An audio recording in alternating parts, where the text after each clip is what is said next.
ስም ካለ አይቶ ስሙን ከዛ የዩኒቨርሲቲ ግቢ ውስጥ ካሜራ ካለ ወንድምሽ ስንት ሰዓት ወደ ዶርም እንደገባ ታይቶ ከገባ በኋላ ላይ ተሰጠው ወይንስ ከመግባቱ በፊት ውጪ ተሰጥቶት ነው የመጣው የሚለውን ነገር ለማየት ይረዳል። ገባሽ? ይኸውልሽ ውዴ ምን አለ መሰለሽ ሲጀመር ቢኖር ሊኖር የሚችለው ምናልባት ግቢው በር ላይ አካባቢ ሊኖር ይችላል። ግቢው እንደገባ ይታወቅ ነበር፣ ግን ካሜራ የለም። በየዶርማቸው ጋር ካሜራ የለም። ለስም ግን እኔ ለማለት የፈለኩት ግን ስንት ሰዓት እንደገባ ዩኒቨርሲቲ ወንድምሽ ስንት ሰዓት እንደገባ ከበር ጋር ከገና ግቢው ጋር ከግቢው ውጪ ነበራ። ከግቢ ስንት ሰዓት እንደገባ ማየት ይቻላል በካሜራው። ከዛም በኋላ የመርዙ አይነት ስሙ ታይቶ ያ መርዝ አንድን ሰው ለመግደል ስንት ደቂቃ ይፈጅበታል የሚለው ማየት ይቻላል። ይሄ ራሱ ትልቅ ማስረጃ ይሆናል። ከገባ ሀውዬ ይኸውልሽ እዛው አጠጥተው ፍናርገው ካላዙት በስተቀር አጠጥተውት እንኳን ቢወጣ ወንድሜ በሰከንድ ስልክ ይደውላል። ይሄ ሊጮህም ይችላል። ይሄን ስለሚያውቁ እዛው ነው አጠጥተው ፍናርገው ያዙት ነፍሱ እስከምትወጣ። ሲቀጥል ደግሞ ውጭ ላይ እንዴት አድርጎ ሊወስድ ይችላል? እንደ ውጭ ላይ እንኳን እዛው በግድ ታግረው ጋቱት ቢባል መቼም አስክሬን ዩኒቨርሲቲ ውስጥ አያስገቡ። እንዴት አድርገው ነው የሚያስገቡት? ስንት ደቂቃ ይፈጃል? ከተወሰደ በኋላ ለነገሩ ቢግቱ ሲጀመር እሱ ወደ ዩኒቨርሲቲ አይመጣም። ቀጥታ በዛ ወደ አከምቡ እንደው የሆነ ጨለማ ቦታ እንኳን አንቀው ይዘውት ጋቱት ብንል ቀጥታ እሱ ምን እንደጋቱት ስለማያውቅ ቀጥታ ወደ ሐኪም ቤት ነው የሚሄደው። ዩኒቨርሲቲ አይመጣም ሲጀመር። ምክንያቱም ህይወቱን ማዳን ይፈልጋል አይደል እንዴ? አንቺ ብለሻል። ስለሚሸት ይታወቃል። ቅልቦት በዚህ ሰዓት አይተኛም። ጋይተኛን ነገር እስቲ ቼክ ላድርገው። ካልተኛ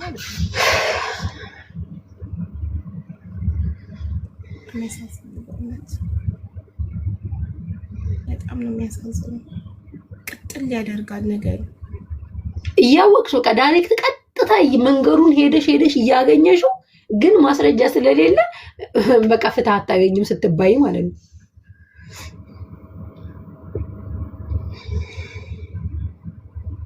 ካልተኛ ተስፋዬ ቅልቦችን ቮይስ አድርጌለታለሁ። ካልተኛ ይመጣና እሱን እናማክረዋለን። አናግረሽዋል? ቅልቦችን አላናገርኩም። እኔ በነገራችን ላይ በህጉ ጉዳይ በጣም ተስፋ ቆርጫለሁ። ላይ ምንም መድከምም አይጠበቅብኝም ከዚህ በላይ። ምክንያቱም በቃ ብር ላለው ብቻ ነው ፍርድ የምታገኘው፣ ወይ ደግሞ ሀብታም ኮንሽ ወይ ባለስልጣን ኮንሽ ነው ኢትዮጵያ ላይ ፍርድ የምታገኘው። አለበዛ ፍርድ የለም። የእውነት ያቃጥላል። እውነቱን እያወቅሽ በጣም ብዙ ሰው እዚህ ጋር ጠበቃ ማነው ጠበቃ ስሙ ማነው የሚለው ጠበቃ አያሌው ቢታኒን ታግኘው እሱ እውነቱን ያወጣላታል ብላ ስልክ ቁጥር አስቀምጣለች። ሙና የምትባለች ያጁስ ላንሳልሽ እኔ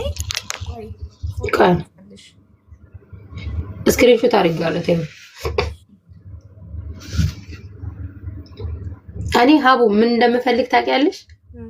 የምድር ፍርድ ነው መቼም አሁንም ቢሆን ነው የምልሽ። ታሰረ አልታሰረ ምንም እንደ እውነቱን እንኳን ቢያወጣው ምን መጠየቅ እንደምፈልግ ታውቂያለሽ? ምን እንዳደረገው ምን እንደበደለው በቃ ጥፋቱ በደሉ ለዚህ ያሰበለት ለዚህ ያቀደለት ጥፋቱና በደሉ ምን እንደሆነ ብቻ ነው ማወቅ የምፈልገው። ሌላውን ተይው። እኔ የምድር ክስ የምድር ምናምን እኔ ምንም መስሎ አይታየኝም። አሰራው ለቀቀው እሱ ለኔ ምንም መስሎ አይታየኝም። ግን ምን አስቦ ምን አቅዶ ይሄን እንዳደረገለት እንደው ተይው። ሌላ እንደው ከውጭ እንኳን በብር ቢገዙት እንደው ይሄ ልጅ አሳልፎ ሲሰጠው እግዚአብሔርን አይፈራም? ስንት ዓመት ነው በዚህ ምድር የምንኖረው? ወተሽ እኮ መመለሻ ጊዜሽን አታውቂውም። ሰው ማለት እኮ ቅጠል ነው አይደል? ወተሽ እኮ በመኪና አደጋ ልትሞቺ ትችያለሽ።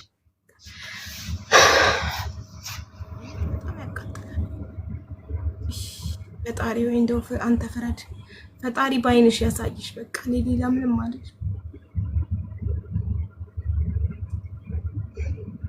እና ስልክ ቁጥርሽን ወስድና ከመሲ አንቺ ስልክ ቁጥሬ ያላት ስልክሽን ስጫትና እናወራለን። እና አንቺን በውስጥ ጠበቃም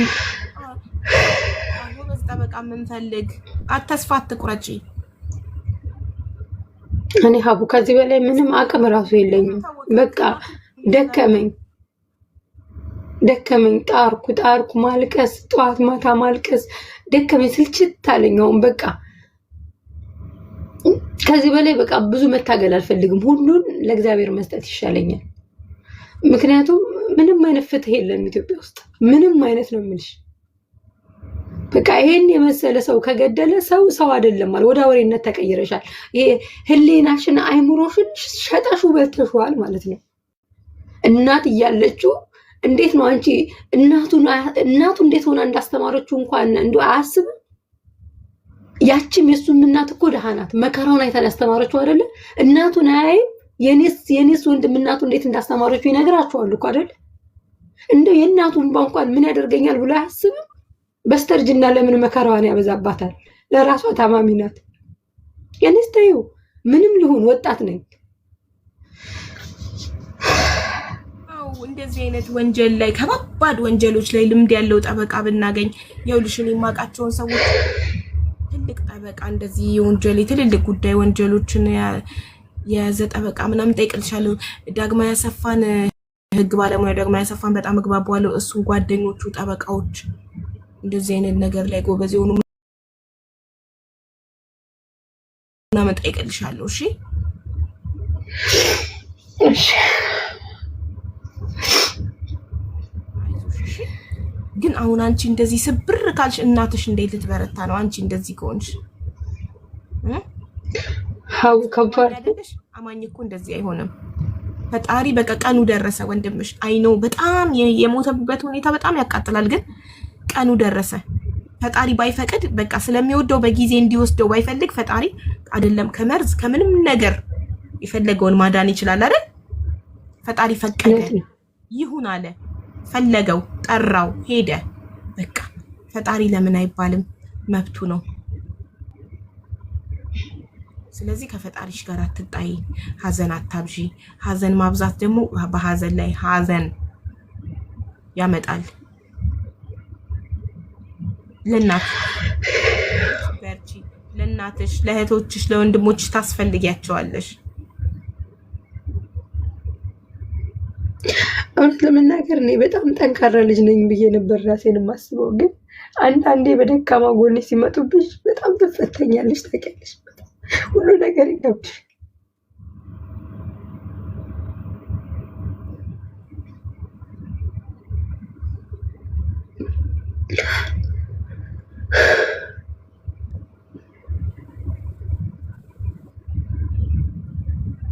እኔ ክፉ ልጅ እንኳን ሆኖ ትዕቢተኛ ሆኖ ታውቂያለሽ፣ በቃ የሆነ እልህ የሚያስይዝ ሆኖ ቢያደርጉት በቃ የሆነ አናዷቸው ነው ታያለሽ። እሱ እኮ እኔ እንጃ ስማ በጣም ያሳዝናል። አስቢ እንግዲህ ሰው ሁላ አግሎት የሚያስታምሙ አቶ ግን ይሄ ሊሰብስቦ ነበር ያስታመሙ። ታውቂያለሽ እንዴት ያችን ቀን እንኳን አንቺ እኮ ምንም እንኳን ሰው ክፉ ቢሆን እኮ መልካም ቀን ይዋልልሽን ታስቢያለሽ አይደል? በምን አይነት ጨከነበት? ለምን ያትሳላል?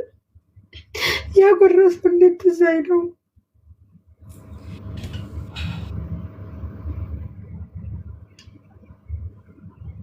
አይዞሽ በርታሽ፣ እናት ለእናትሽ ስትይ ለእህት በርታ በይ። እሺ ማሪ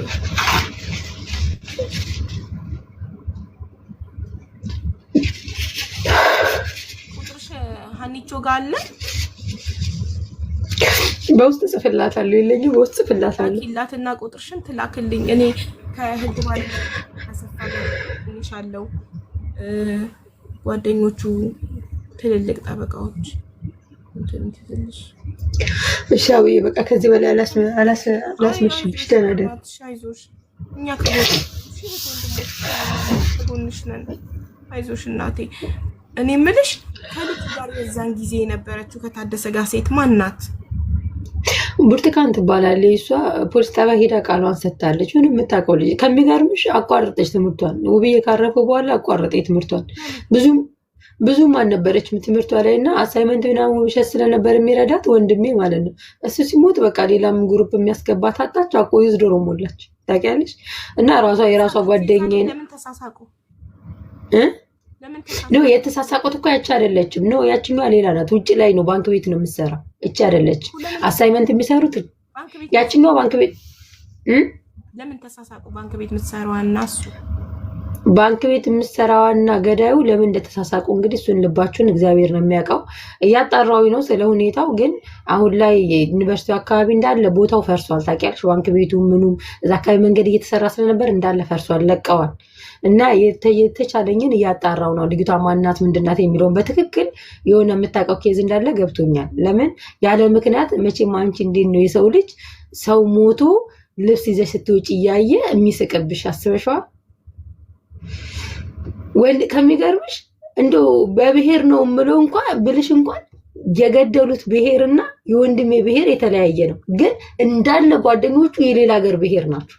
ለምን በእኛ ክርስቲያን ከሆንሽ የምር በቃሉ ከኖርሽ በፍጹም ብሔር ውስጥ መግባት የለብሽ። ምክንያቱም እኛ መጀመሪያ እግዚአብሔርን ከመውደድሽ በፊት ወንድምሽን ውደጂ ነው የሚልሽ። አንቺ ወንድምሽን ከጠላሽ እግዚአብሔርን ወደድሽ ማለት አይደለም። ምክንያቱም ያ ወንድምሽ የእግዚአብሔር ፍጡር ነው። ስለዚህ ከራሱ ብሔር ይልቅ ሌላ ብሔር ሆነው አብዛኞቹ ጓደኞች ማለት ነው። ግን እኔ በብሔር ልጁም ስላልነበረበት በዛም ስላልገባበት በዛ ስሙንም ማንሳትም አልፈልግም፣ ነፍሱንም ማሳቀቅ አልፈልግም። ምክንያቱም ልጁ እንደዚህ አይነት ነገር ውስጥ የለበትም። ወለ ብሔር ወለ ፖለቲካ ምንም ነገር ውስጥ የለበትም። አላማው ትምህርቱና ሃይማኖቱ ብቻ ነበር። በቃ ያለው ነገር ይሄ ነው እና ግን በጣም ነው የሚያሳዝነው። እጅግ በጣም ልብ ይሰብራል እውነት። እኔ ደግሞ እግዚአብሔር እንደ ራሔል እንባዬን እስከሚያብስልኝ ድረስ መጮሄን አላቆምም። እግዚአብሔር እውነት ፍርድን ይሰጣል። ድምጽ እንሆንሻለን፣ ከጎንሽ 5000 ምናምን ህዝብ ነበር ቅድም። ኦልሞስት 6000 አንድ በት የቀረው ሰምቶሻል። ህዝቡ ከጎንሽ ነው። ሁላችንም ከጎንሽ ነን። አይዞሽ። አንደኛ አሁን መደረግ አለበት ብዬ የማስበው ነገር እኔ ጥሩ ጠበቃ ማግኘት ነው። አንቺ በምድራዊ ፍትሁ ተስፋ ቆርጫለሁ ብትይም ለመጨረሻ ጊዜ አንድ ደህና ጠበቃ ፈልገሽ ብትሞክሪ፣ ጥሩ ጠበቃ ቢፈለግ እና ብትሞክሪ እላለሁ። እኔ የህግ ባለሙያ ዳግማ አሰፋን አገናኝሻለሁ። ከዛ እሱ ደግሞ ትልልቅ ጠበቃዎችን ያው ጠበቃ እንደመሆኑ መጠን የሚያውቃቸው ትልልቅ ጠበቃዎችን እንትን ያገናኝሻል። ቅልቦችን ይገልሻለሁ። እሺ እሺ። አያዊ ሚዲያ ላይ ለምን አትቀርቢ? ዩሃ ሚዲያ ይኸውልሽ ኢትዮጵያ ያለው ነበር ልቀርብ ነበር። ገና ይሄ ነገር እንደተፈጠረ ሁኔታውን ወደ ሚዲያ ላወጣው ነበር አላምረ ሲለኝ፣ ከዛ ፖሊሶቹ ምናምን ላወጣው ነው ስላቸው ሚዲያ ላይ ይሄን ነገር ካወጣሽ ሚስጥሮቹ ይወጣሉ፣ መረጃዎቹ ይወጣሉ፣ ብዙ መረጃዎችን ልናጣ እንችላለን አለ። ከዛ እንደዚህ ሲሉኝ ቀጠሮውን የሰረስኩት ታውቂያለሽ እንጂ መጀመሪያ ቅድሚያ ነበር ቀጠሮ የሰጡኝ ዩሃ ሚዲያ ላይ። ግን ፖሊሶቹ እንዲህ ሲሉኝ ለኔ ብለው የያዙትን ቀጠሮ አሰረስኳቸው ታውቂያለሽ። አሁንም እኮ ሪስኬጁል ማድረግ ትችያለሽ። ኦንላይን ኢንተርቪው ትደረጊያለሽ፣ ችግር የለውም ፍላጎቱ ካለሽ። እስኪ እንትና ብሬክስ ላይ ተቀርጫለሁ። ትናንትና ማታ ሄጄ ነበር ያንሽውቴ ተቀርጫለሁ። ሙሉ በቃ በደንብ አድርጌ ሙሉ ከመጀመሪያ ጀምሮ እስከ መጨረሻ ያለው ሙሉን ተቀርጫለሁ። ኦልሬዲ ነገ ይለቀዋል ብዬ አስባለሁ። አንድ እሱ ላይ ከተለቀቀ ከዚህ በኋላ ማለት በቃ አንዳንድ ይደክምሻል ታውቂያለሽ። የሆነ አንድ ጉዳይ ላይ ተደጋጋሚ ስታወሪ ራሴን እያታለልኩት ነው ያሉን እግዚአብሔር የሚያውቀው ያለሁት ራሴን ለማረጋጋት ራሴን እያታለልኩት ነው ያለሁት። እዛ ነገር ላይ ተደጋጋሚ ስታወሪ ደግሞ በቁስልሽ ላይ እንጨት መጨመር ማለት ነው። አንድ ነገር የሆነ ትታመሚያለሽ። እንዴ ብዬ ላስረዳሽ፣ ስሜቱ በጣም ከባድ ነው። ስለዚህ አንዴ ሙሉን ከተለቀቀ እንትን ላይ ቢያንስ ሊንኩን ነው ሼር ላደርግላቸው የምችለው መረጃ ስጭን ለሚሉኝ ማለት ነው። ምክንያቱም ከሚዲያ ላይ መጥቶ መረጃ ያለሽ ሁላ ትልቅ ሚዲያ ላይ ስትቀርቢ በህዝብ ዘንዳ በዓለም ባለ ኢትዮጵያዊ ድምፅ የመሆንና ንቅናቄ ፈጥሮ እነሱ ላይ ተጽዕኖ የማድረግ የህግ አካላት ላይ ይኖረዋል። ትልልቅ ሚዲያ ላይ ስትቀርቢ ላይ እንደ ዩሃ ሚዲያ ምናምን ስትቀርቢ ገባሽ? እስቲ ለድጋሜ ለማናገር እሞክራለሁ። ግን እንዳልኩሽ ነው ቢያንስ አሁን ላይ እንደው በሚዲያ ላይ ማውጣው ራሱ ፍትህ አገኛለሁ ብዬ ሳይሆን ቢያንስ በቃ ቢያንስ ከኔ የሚማሩ ሰዎች ካሉ በተለይ ጎበዝ ተማሪ ዩኒቨርሲቲ ያላቸው ልጆች በጣም ከቻሉ ዩኒቨርሲቲ ውስጥ ራሱ ባያሳድሯቸው ብዬ ነው የማስበው። እኔ ለምን ወንድሜ ከሞተ በኋላ ካጣሁት በኋላ የሰማሁት በጣም ሰቅጣጭ ነገር ነው ታውቂያለሽ። ምን አለ ይሄንን ጉድ መጀመሪያ ሰምቼው በሆነ ኖሮ ነው ያልኩት እኮ ንገሪና ለሌላው በጣም ከባድ ነው። አንድ ካሜላ አለመኖሩ፣ ሁለተኛ ዩኒቨርሲቲ ውስጥ ጎበዝ ተማሪ ከሆንሽ ተመርቀሽ አትወጪም። በጣም ከባድ በጣም ከባድ። በቅናት ይገድሏቸዋል። አብዛኞቹ ይገደላሉ። እኮ በሌሎች ተማሪዎች ቅናት ነው። በሌሎች ተማሪዎች ነው የሚገደሉት ወይስ? ያው በቅናት። አዎ በጣም በብዙ ነገር ትገደያለሽ። እና አብዛኛው ጥሩ ቤተሰብ ያለውና በጊዜ የነቃ ዶርም ውስጥ አያሳድርም፣ ተመላላሽ ነው የሚያስተምሯቸው። እኔ ግን ያን እድሉ አልገጠመኝም። ምክንያቱም እኔ አዲስ አበባ ነው፣ ቤተ መንግስቱ አጠገብ ነው፣ መሀል ከተማ ላይ ነው፣ በጣም ሴፍቲ ቦታ ነው ብዬ ነበር ያሰብኩት። ታውቂያለሽ፣ በጭራሽ እንደዚህ አይነት ነገር ይመጣሉ ብዬ አንድ ቀንም አስቤው አላውቅም። አንድ ቀንም ለሱ ይሄ ነገር ይመጣበታል ብዬ አላሰብኩም። እንደ ክፍለ ሀገር ሲማሩ የነበሩትን ነበር የምጨነቀው፣ ጦርነት ስለነበር እዛ ቦታ ላይ ምናምን ለነሱ በጣም እፈራ ነበር። ግን በቃ እግዚአብሔር ያለው ሁሉ ሆነ። ምንድን ያለው ኢዮብ እግዚአብሔር ሰጠ እግዚአብሔር ነሳ አይደል? በቃ እኔ ልጅ ሲፈጠር የፀጉር ዘለላ ያህል አላዋጣውም። እግዚአብሔር ራሱን የፈጠረው ደግሞ የዘላለም ሕይወት ሲሰጠው ራሱ ነው በደሙ በስጋው የገዛው። ስለዚህ እኔ ለዚህ ልጅ ምኑም ነኝ። ከአምላኩ በላይ ደግሞ እኔ አላስብለት። ምናልባት በስጋ ልወደው እችላለሁ፣ በስጋ ሊናፍቀኝ እችላለሁ፣ በስጋ ስጋዊ ምኞትን ልመኝለት እችላለሁ። አምላክ ደግሞ ከኔ በላይ ነው የሚያስብለት። አምላክ ደግሞ ከኔ በላይ ነው የሚወደው። ስለዚህ ስለወደደው በጊዜ ወሰደው፣ ስለወደደው የዘላለም ረፍት ሰጠው። በቃ ይሄ ነው። ምድራዊ ፍትህን ቢያገኝ ደስ ይለኛል። ካልሆነም ደግሞ በምድርም በሰማይም እግዚአብሔር እንደ ፍርዱን እንደሚፈርድና እንደሚያሳየኝ በ100% እርግጠኛ ነኝ። እኔ እንደተሰበርኩት፣ እኔ እንደወደቅኩት፣ እኔ ሰማይና ምድር እንደጨለመብኝ ቆሜ እሄዳለሁ፣ ጤነኛ ሆኜ እኖራለሁ ብዬ አንድ ቀንም አስቤ አላውቅም። እንኳን ተመልሼ ስራ እሰራለሁ ልል ይቅርና፣ ግን እግዚአብሔር ያበረታሻል፣ ያጠነክርሻል። እኔ አይደለሁም ታናሽ ወንድሙን የትምህርቱን ይቀጥላል ብዬ አልጠበቅኩም። ምክንያቱም ጓደኛ ታውቂያለሽ፣ ክሎዝ ጓደኛ እንደዛ ናቸው። ከህፃን ጀምሮ ህፃን እንግዲህ ተከታታይ ናቸው። ህፃን ሆነው እስከ 11ኛ ክፍል ድረስ ሳይለያዩ አብረው ተምረው ይኖሩ ናቸው። 11ኛ ክፍል ሲሆኑ ትልቁ ወንድሜ ወደ ናዝሬት ወደ አሰላ መጣ። ያኛው እዛው ጨርሶ በዩኒቨርሲቲ ተለያዩ። ከተለያዩ በኋላ በስልክ በጣም ነው በሳምንት 2-3 ቀን ተደዋውለው ያወራሉ። በጣም ክሎዝ ጓደኛ ናቸው። ገባሽ? ያን ልጅ ሲያጣው ይሄ ልጅ በቃ እኔ ጭንቅላቱን ለሚነካ ነበር የመሰለኝ። ታውቂያለሽ፣ በቻልኩት መጠን ለማረጋጋት ለማጽናት ሞከርኩኝ።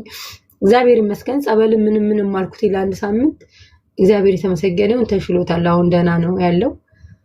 እኔንም እግዚአብሔር አበርትቶኛል። በቃ ሁሉን ትውት ማድረግ ነው የምፈልገው። ደከመኝ፣ ሰለቸኝ፣ አቃተኝ። በቃ ታውቂያለሽ አንዳንዴ እንደ ባህር ላይ ኩበት ነው የሚያዞረኝ።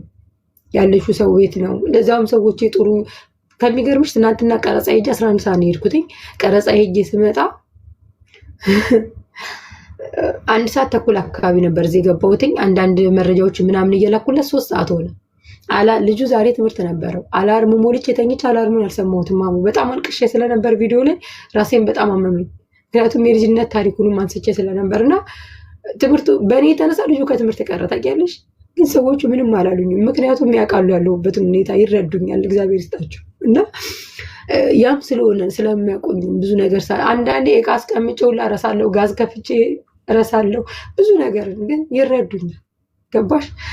እና እንደዛም ሆኖ ደግሞ በእግዚአብሔር ኃይል አለው።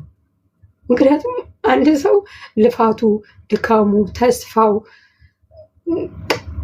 ብዙ ነገርሽን አብሬ ነው የቀበርኩት። በጣም ብዙ ነገር ያተረፍኩት ነገር ቢኖር ጸጸት፣ ቁጭት፣ ናፍቆት። በቃ ወንድሜን ብዬ ሄጄ አይኑን ባለማየቴ ጸጸትና የዘላለም የእግር እሳት ነው የሆነብኝ። ታውቂያለሽ፣ ሁሉን እርግፍ አድርጌ ሄጄ ምነው አይኑን ባየሁት ቅፍ አድርጌው ስሜው በሞተን ያልኩት እና ቀሱ ነገሩ ለእኔ የእግር እሳት ነው። ታውቂያለሽ፣ ሁሌ ስንገበገብበት የምኖርበት የእግር እሳት።